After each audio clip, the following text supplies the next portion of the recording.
Assalamualaikum warahmatullahi wabarakatuh. Kali ini saya akan melanjutkan video tutorial berkaitan dengan pengajuan financial aid di Coursera. Kemarin kan sudah sedikit kita bahas apa itu Coursera. Nah, saya juga sempat menyinggungnya. Saya membandingkan antara Coursera ini dengan yang lainnya, misal kayak FutureLearn gitu ya.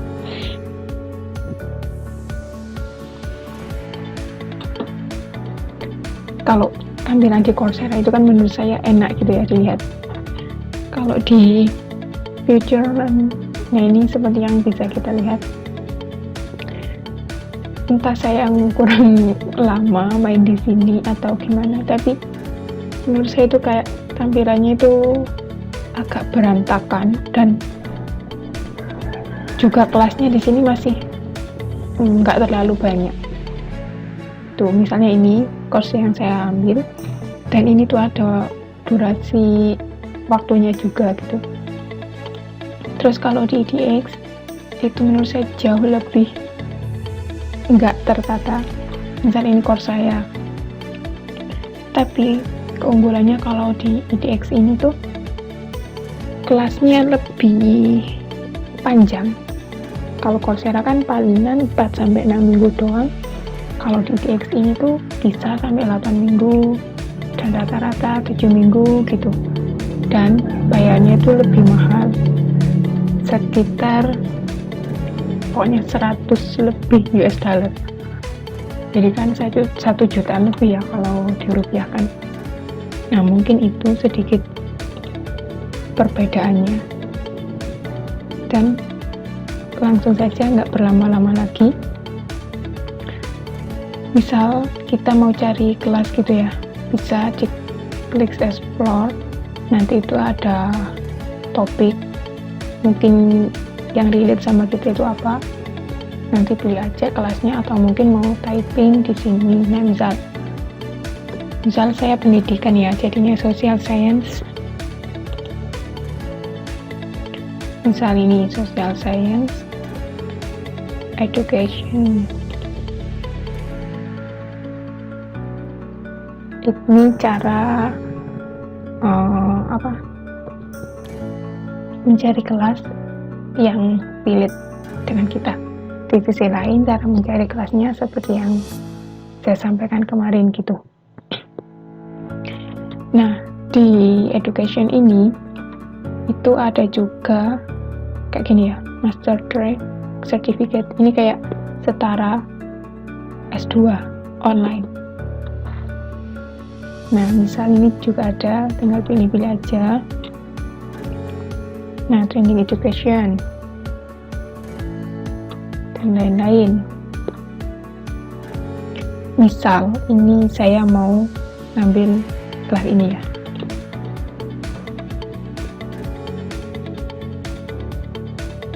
Ada juga ini specialization.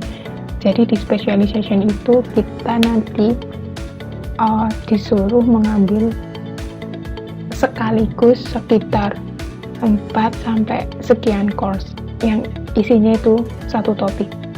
Misal kayak tadi virtual classroom, itu nanti ada beberapa mata kuliah, ada yang pengenalan dulu, terus membahas assessment, membahas engagement di virtual classroom itu baiknya seperti apa, kayak gitu. Misal saya mau ngambil kelas e-learning ekologis, innovative approach to teaching and learning for the digital age. Lumayan, ratingnya agak banyak. Terus yang udah pernah mengambil sekitar ini. Nah, kita baca silabusnya dulu. Ini kita baca silabusnya, nanti buat bahan kalau mengajukan financial aid. Terus instrukturnya juga, silabus, review, dan lain sebagainya.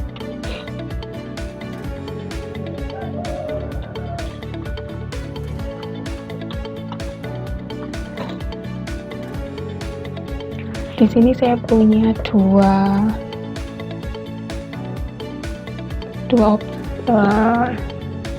alternatif ide untuk mengajukan financial aid. Di sini ya, sebelum kita enroll for free, kita klik financial aid dulu. Nah, saya ulangi juga kalau kemarin udah sempat saya sebut. Jadi, kalau kita mengajukan financial aid itu sebenarnya kita nggak boleh nge-enroll dulu kelasnya. Katanya sih itu nanti kelasnya itu jadi batal gitu. Misal kita udah dapat 2 pekan terus kita mengajukan financial aid, maka 2 pekannya itu gugur atau alias kayak seolah-olah kita nggak ngerjakan soal gitu. Tapi ternyata saya pernah mencoba, saya ngambil dari University of London What Future of Education itu, What Future for Education itu, saya udah dapat sekitar 5 mingguan, itu kan ada 6 minggu ya course-nya. Nah ternyata ya masih bisa gitu. Jadi daripada nanti kan disuruh nunggu 2 minggu pengajuan financial aid-nya ini, gak apa-apa di-enroll dulu sembari kita juga mengajukan financial aid-nya. Application take alive 15 hari. Jadi pas kita mengajukan financial aid ini itu nanti kita disuruh menunggu ketentuannya itu 15 hari. Kita klik continue.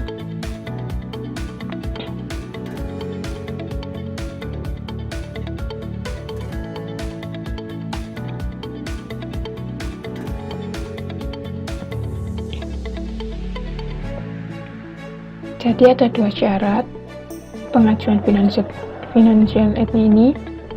Pertama adalah kita menyampaikan data yang akurat terkait aplikasi kita nanti, dan kita berkomitmen untuk menyelesaikan course yang kita ambil. Contoh aja,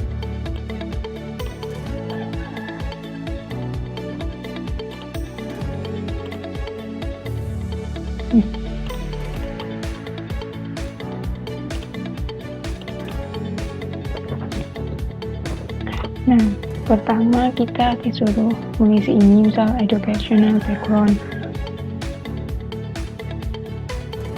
Misal saya baru lulus, itu saja aja gitulah. Terus pendapatan kira-kira saja, kalau mahasiswa nggak bekerja ya sudah tulis 0 saja misal. Terus status pekerjaan misal entah part time atau belum kerja atau masih mahasiswa, nah nanti pilih aja. Terus how much can you afford to pay, berapa yang sekiranya nanti dapat kamu bayar untuk, kan misal ini 49 US dollar tadi kelasnya. Terus dari 49 US dollar kira-kira kamu bisa bayarnya itu berapa? Kalau saya tulis saja 0. Selanjutnya, where are you applying for financial aid? Ini ada masuk sedikit cerita dari Mas Willy Fitra Hendria.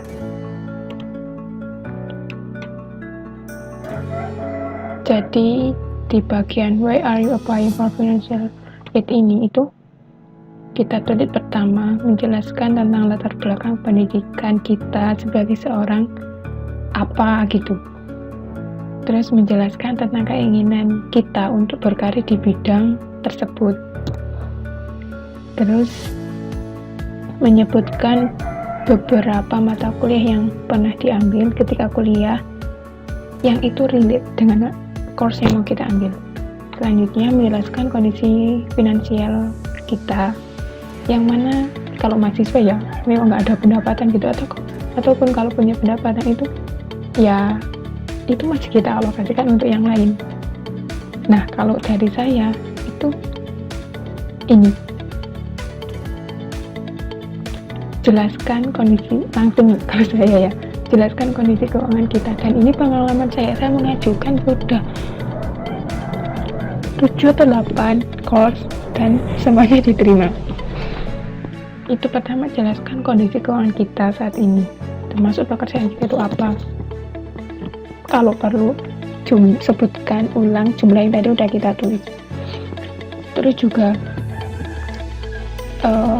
kalau diestimasikan ya intinya nggak ada gitu alokasi sejumlah 600 sampai 1 juta untuk membayar course di Coursera. Ya maksud saya daripada 600 sampai 1 juta untuk membayar. Kalau bisa mengajukan financial aid-nya, yang penting buat beli kuota gitu untuk mendukung aktivitas online kita, menurut saya. Terus jelaskan bahwa kita itu memiliki target untuk mengakses course. Misal tadi ya, seperti kata Mas Willy, kita sedang bekerja di field yang sama, sehingga posisinya kita sangat membutuhkan materi yang ada di course tersebut. Terus juga jelaskan apa yang terjadi jika kita itu mengalokasikan uang untuk course tersebut. Kira-kira bagaimana kondisi keuangan kita nanti? Misal bisa kita menulis di bagian why are you applying for financial aid ini, jumlahnya minimal 150 kata. Terus how will taking this course help you achieve your career goals? Nah, kalau dari Mas Willy ini ya, jelaskan kaitan antara course yang diambil itu dengan tujuan karir kita nanti, atau mungkin kerelitan course yang kita ambil dengan kuliah yang sedang kita ambil sekarang kalau untuk mahasiswa. Terus menjelaskan kenapa pembelajaran di course tersebut itu menurut kita itu menarik, menjelaskan kaitan course yang diambil dengan apa yang sedang dipelajari dan dikerjakan, serta menjelaskan kenapa kita itu membutuhkan sertifikat dari course tersebut. Itu kalau dari Mas Willy. Kalau dari saya itu jelaskan bahwa modal kita adalah kita itu sudah membaca silabus atau detail course kita. Jadi kan kita udah paham apa sih yang akan kita pelajari di course tersebut. Terus jelaskan juga secara praktis dampak isi materi yang ada di course tersebut itu kira-kira apa gitu, dengan peningkatan kualitas pekerjaan kita kalau saat ini kita kerja, serta tingkat pemahaman atau kesuksesan kita di akademik kalau kita masih mahasiswa. Nah, terus jelaskan dampak kita mengambil course tersebut itu nggak cuman dampak pribadi gitu, misalnya pendidikan, nggak cuman menguntungkan saya aja, tapi juga menguntungkan misal orang yang kayak saya ajar atau apa gitu. Terus juga sampaikan kalau kita menemui kendala dalam pekerjaan dan setelah kita membaca silabus tadi itu ternyata ada kemungkinan permasalahan pekerjaan kita saat ini itu bisa ditangani. Nah, itu kalau menurut saya yang cukup kuat kisi-kisi pengisiannya, dan insya Allah pasti diterima karena saya sudah mencoba sekitar 7 kali atau 8 kali itu keterima semua gitu. Terus help us improve. Would you consider using a loan to pay for your course? Apakah kamu bersedia hutang? Kalau saya kasih jawab no, dan saya punya template yang mesti saya copy. Saya pakai ngetik lagi, lalu saja saya kopas dan saya ketik di sini.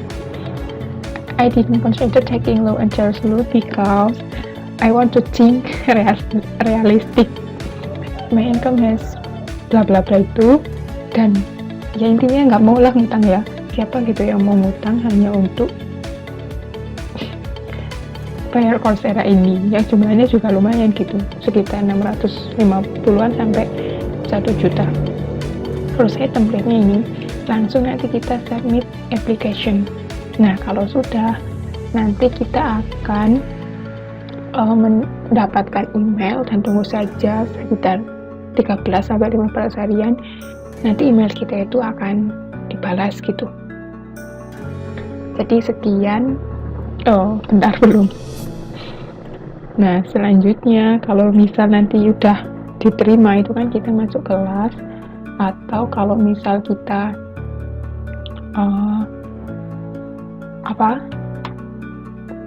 mengambil kelas dulu terus mengajukan financial aid-nya.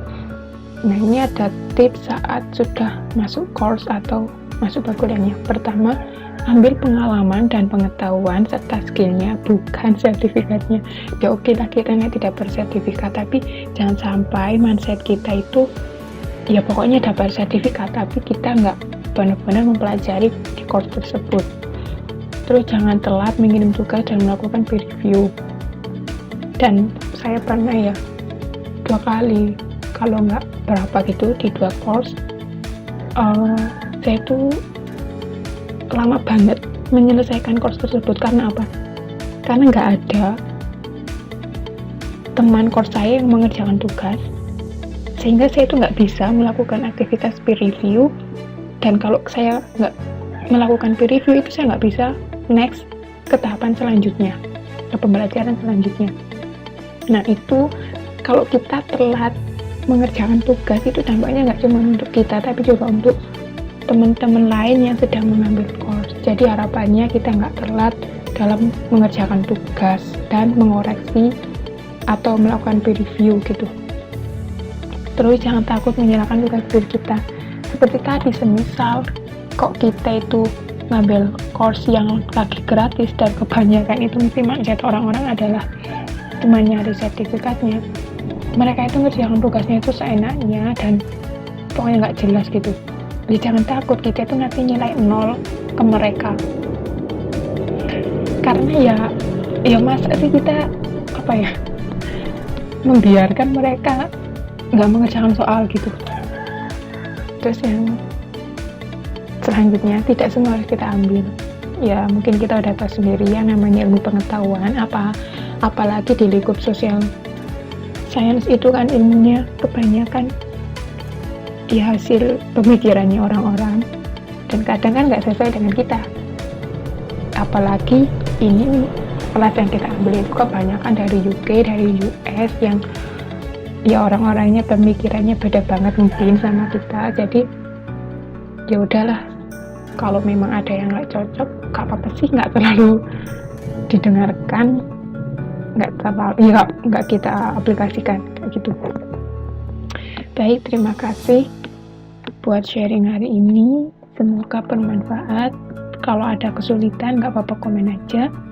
Saya akhiri, sekian, wassalamualaikum warahmatullahi wabarakatuh.